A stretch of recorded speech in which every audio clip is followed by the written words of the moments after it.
All right. So now we are recording, we're talking about Vidunas family research again, Lithuanian name. This was actually the first blog I put together uh, just after Christmas of 2016, talking about my grandfather, Joseph Vidunas. He lived from 1911 to 1945, and this is the first installment because, boy, these things got pretty big. So here we're going to start with the boring genealogy part, his birth, his death, and his burial.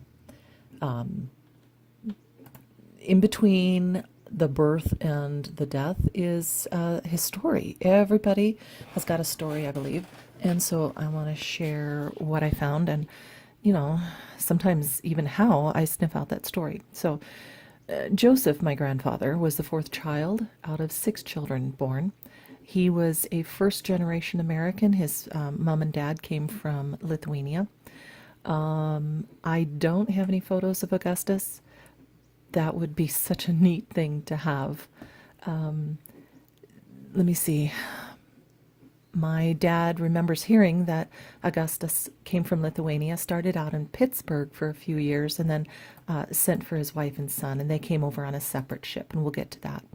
So by the time some events in history, the Boy Scouts of America were just beginning. Orville and Wilbur Wright take their only flight together.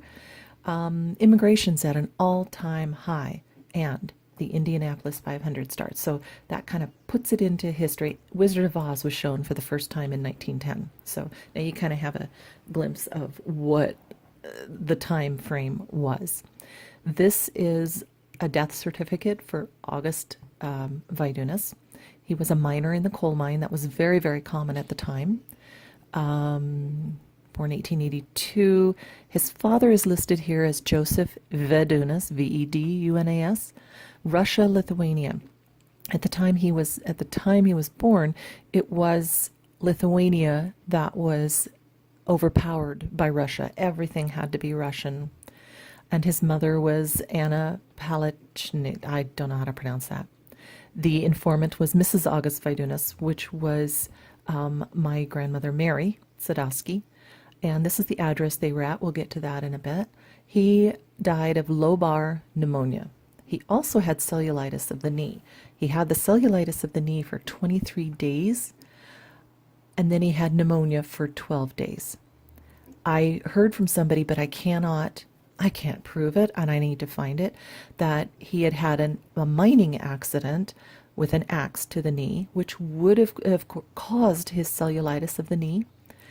But then I suspect it became septic, and sepsis can cause pneumonia, among other organ failures. And so that's what I think happened. It would have been a pretty painful death, really. So Joseph was only 5 years old when he died. They were living in Kingston. And here's my educated guess. He spent 19 days in the hospital. You imagine how hard that was for them? So here is 48 Pulaski Street by Google Maps. And here's the overview, a little bit more, and the map. Okay. Little bit of English, American history.